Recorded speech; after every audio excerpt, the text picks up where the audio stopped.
Kita sudah dengarkan tadi bagaimana Mas Hensat, Bang Andre juga memaknai pernyataan yang disampaikan oleh Bu Megawati dari kata per katanya. Tapi dari ekspresinya, apa yang bisa kita dapatkan? Mas Kirdi bagaimana analisanya?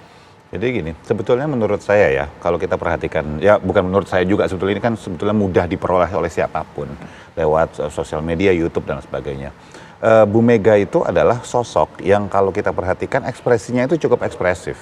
Coba aja pas marah gitu, pas kemudian tanda petik bercanda, guyon, itu kan mukanya berubahnya kelihatan banget otot-otot di wajahnya. Nah, kalau kemudian tiba-tiba ada momen-momen ketika tanda petik kayak dibilang lebih santai atau kalem gitu ya, buat saya bukan santai atau kalem, lebih hati-hati gitu. Jadi buat saya ini malah beda dengan kalau dia kayak lepas gitu aja, terlepas dari bahwa lepas itu ada kontroversi-kontroversi, ya, tapi itu dia lepas aja gitu. Nah, yang ini enggak, yang ini bahwa ketika dia senyum pun tidak ada tarikan bersamaan. Kalau kita bicara mikroekspresi itu kan keselarasan antara wajah bagian atas dan wajah bagian bawah. Nah, ketika dia senyum harusnya ada tarikan yang juga bergerak di bagian atas, yang itu terlihat kalau dia lagi bercanda, dia lagi marah. Ini enggak. Ya senyum aja, artinya apa? Ini kita bicara tentang polite smile. Walaupun dia tersenyum itu senyum yang tanda petik diatur oleh dianya sendiri. Gitu. Dan buat saya wajar kalau dia jaga-jaga. Walaupun kelihatannya ini adalah momen ramah tamah lah ya, gitu dengan partai lain gitu. Tapi kan sebetulnya kita seperti dibilang Mas Hansa tadi, ini kan sebetulnya adalah ada pesan-pesan tersembunyi yang juga kemudian disampaikan baik ke PAN, baik ke publik yang lain, ke partai-partai yang mungkin tanda petik di target misalnya. Jadi wajar kalau beliau sangat berhati-hati dalam kasus ini.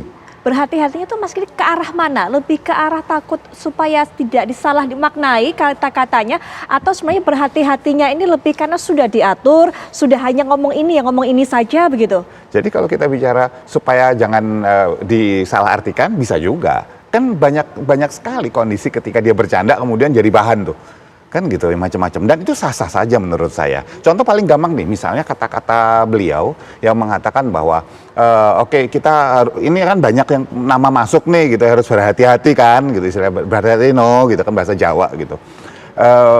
Apa namanya yang dikatakan ini, pokoknya apapun yang terpilih itu bukan hanya untuk kepentingan partai. Dia kata-kata gitu, gitu sambil mukanya gini, ngenceng turun sedikit, tapi untuk kemaslahatan rakyat Indonesia, masyarakat rakyat Indonesia. Kalau kita lihat di situ aja, kita bagi dua nih. Apakah ini E-nya itu berjeda itu berarti bisa diartikan bahwa jadi dia berpikir untuk masyarakat ini beneran apa enggak, atau sebetulnya partai duluan makanya dia berjeda. Kalau oposan atau yang nggak suka langsung digiring tuh, dibawa tuh kayak gitu. Sah-sah saja, wong namanya juga lawan gitu kan. Atau kalau kita mau fair, tetap ada yang kemungkinan kedua, bahwa dia memilih kata-kata, apa kata-kata yang paling tepat ya disampaikan supaya bisa mengambil hati misalnya, apakah orang di depannya ataukah publik secara lebih luas, kemaslahatan misalnya. Ya, nah, dan buat saya itu sah-sah saja seorang Megawati Soekarno Putri untuk katakanlah berhati-hati dalam konteks ini. Tolong diingat bahwa si ibu ini kan bukan seorang politisi kemarin sore. Ini kita bicara seseorang yang selamat melalui masa pemerintahan lawan politik bapaknya. Yang sekian puluh tahun dia harus memendam, dan dia terbiasa mendem jero. Artinya apa? Artinya tidak gampang, kalaupun dia terlihat tampil emosional, artinya memang tanda petik bisa jadi sudah dia lepas memang. Ya pasti saya yakin sekian persen pasti ada yang memang kelepasan beneran. Baik. Gitu. Kurang lebih kayak gitu. Baik, Mas Kirdi, kemudian ada satu kata juga ketika Bu Mega mengatakan bahwa dirinya adalah seorang petugas partai. Apakah kemudian ini sama ketika saat Bu Mega juga menyebut bahwa Pak Jokowi petugas partai, Pak Ganjar petugas partai? Apakah dilihat dari mimik ekspresinya sama semuanya?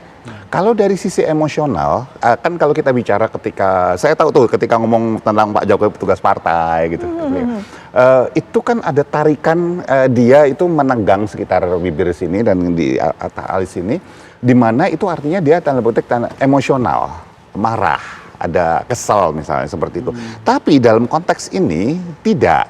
Artinya buat saya sepakat bahwa itu adalah bagian tadi Mas Hansat itu untuk kemudian lebih halus gitu loh, apa namanya, ngasih tahu lo namanya juga politik kan, kita jualan kan sebetulnya politik Iya, itu. iya, iya. Marketing bedanya sama perusahaan itu apa? Kan melakukan marketing nih. Dalam marketing bisa saja kemudian untuk menyamakan, kan jangan sampai kemudian Bu Mega sebagai ketua umum partai kemudian menjatuhkan Pak Jokowi misalnya, menjatuhkan Ganjar yang dibawa oleh beliau. Waktu itu bisa saja tanda petik konteksnya negur gitu. Tapi kan sekarang beda. Dan sah-sah saja diangkat lagi, oh sama kok sekarang gitu. Boleh, dan buat saya keren Baik, sih cara baik. dia gitu. Baik, Bang Andreas, kita juga ingin sekali dengarkan tanggapannya mengenai hal ini. Mas Gidi sudah mengatakan kalau dilihat dari ekspresinya semuanya cenderung berhati-hati Bu Megawati saat mengucapkan kalimatnya pada saat itu.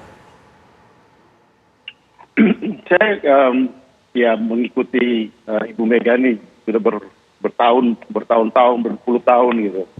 Ada satu kalimat yang Bu Mega sampaikan soal dansa-dansi. Itu sering beliau sampaikan. Maksudnya apa? Ini persoalan serius gitu.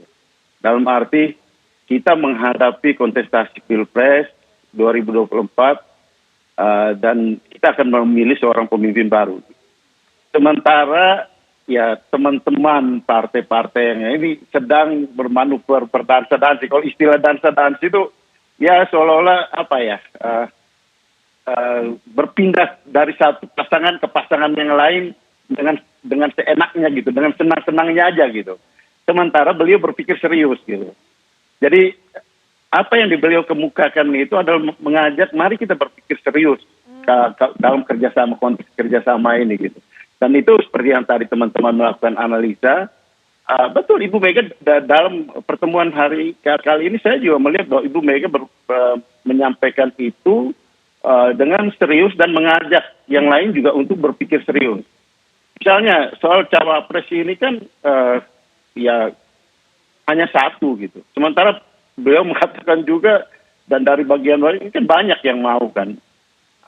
Tapi kan kemudian kan hanya satu yang akan maju gitu.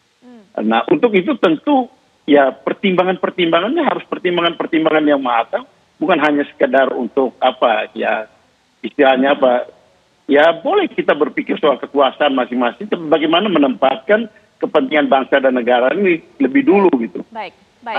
Ini saya kira Baik, Bang poin-poin yang beliau sampaikan dengan kalimat misalnya kemaslahatan bangsa dan negara. Ya, baik Pak Andre, mungkin saya tahan dulu sampai di situ. Paham betul kalimat-kalimat beliau seperti Baik, itu. kita tahan dulu sampai poin itu, Bang Andre, nanti bisa dilanjutkan setelah jeda, termasuk juga Mas Hensa berikan tanggapan mengenai calon wakil presiden yang kita masih tunggu-tunggu juga siapa yang akan dipilih tentunya mendampingi Pak Ganjar. Apalagi tadi sudah sempat dikatakan kalau memang mengundang banyak sekali partai masuk, akhirnya akan banyak juga nama-nama yang dicalonkan oleh partai-partai pendukung tersebut. Kita juga akan dengarkan pernyataan dari Ibu Megawati mengenai hal ini, tapi saat lagi kami segera kembali.